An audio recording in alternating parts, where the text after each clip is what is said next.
The crisis in Crimea, the situation between Russia, Ukraine, and the world. The Crimean Peninsula has had a long history of conquest by different ethnic groups due to its strategic location on the Black Sea, which allowed easy access to open seas and trade routes. Over the course of human settlement in the peninsula, many different ethnic groups have controlled it, one of the many groups being Russian. In the 1700s, under the rule of Catherine the Great, Russia annexed the Crimean Peninsula after having defeated the Turkish in the Russo-Turkish Wars. Russia's control over the Crimean Peninsula changed over the course of the 19th and 20th centuries. During the Crimean Wars from 1853 to 1856, Russian troops battled the Ottoman Empire, resulting in the fall of Sevastopol, which offered the Russian Black Sea Fleet a quick passage to the Mediterranean. Russia ultimately lost the wars and had to hand over control of most of the Crimean Peninsula to the Ottoman Empire, but the Russian Empire would regain control in several decades. During the Russian Civil War of 1917 to 1922, Crimea changed hands even more, and at points was held by one power for only months. The Soviet Union had ultimate control over Crimea and the rest of Ukraine from 1922 to 1991. The now dwindling population of Crimean Tatars, that were once the majority population, were deported to Asia under the rule of Joseph Stalin. More ethnic Russians were moving into the region, and the majority language spoken in the Crimean Peninsula soon became Russian. When the Soviet Union collapsed in 1991, Ukraine became an independent country, and Crimea became the Autonomous Republic of Crimea. As the Russian Black Sea Fleet was still stationed in Crimea, territorial tensions arose many times between Ukraine and Russia.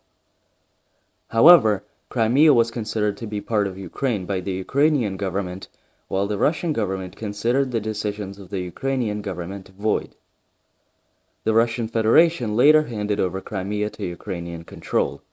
The crisis in Crimea and Ukraine unraveled after the Ukrainian Revolution, when the former president of Ukraine, Viktor Yanukovych, lost power.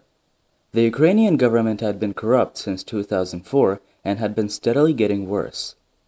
Yanukovych had signed deals with Vladimir Putin to help Ukraine's economic situation, namely investing $15 billion in Ukrainian bonds and cutting gas prices to Ukraine by 1/3. After the revolution, the Russian government refused to recognize the new president, Alexander Turchinov, as legitimate and furthermore reclaimed Crimea as theirs.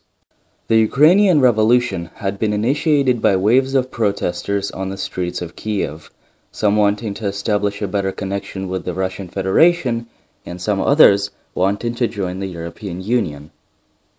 People on either side protested violently against police forces, set fires to barricades, and caused casualties to both police and protesters alike. Many of the riots were not contained by police, and several public facilities had to be shut down. The Euromaidan protesters, as the pro-European Union protesters called themselves, held rallies in public squares to spread the message of a new government and to free Ukraine of corruption. While Russia now considers the Crimean Peninsula to belong to them, the European Union does not consider Russia's claims true. The Crimean Peninsula has officially declared themselves a part of the Russian Federation, but the European Union and the United States refuse to agree with that status.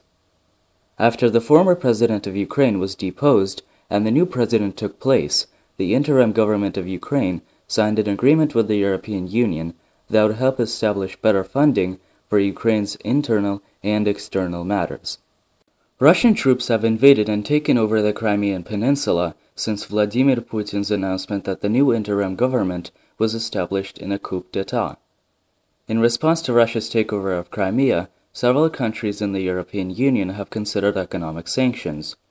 But as Russia provides important resources to many European countries, the sanctions have not been implemented at a great scale. The USA is also severing ties with Russia, such as NASA's ending the cooperation with Russia's space program, save for the International Space Station. Worldwide reactions to Russia's invasion of Crimea have been varied, some believing that Russia's actions have been an outright military invasion, and some sympathizing with Russia. Many also claim that Vladimir Putin's actions regarding the takeover of Crimea are due to his desire for power, which would be threatened by Ukraine joining the European Union. As the European Union has mostly adopted Western systems of government, while Russia has not, Russia adopting a more Western system of government would put Putin's presidency in jeopardy. Many prominent politicians have drawn parallels between Putin's Crimea and Hitler's Austrian Anschluss. While Russian troops remain in Crimea, Russian vetoes of United Nations drafts continue, and revolts in parts of Ukraine are still common. The United States has considered bringing in weapons to Ukraine to deter Russian troops. A decisive resolution of the crisis is not imminent, and both Russia and the West will push to defend their side of the argument. Thank you for watching this video, and as always, if you enjoyed, leave a like, favorite, or share with your friends, or subscribe for more educational content. Check out some of the previous videos on this channel or the featured channels for more content.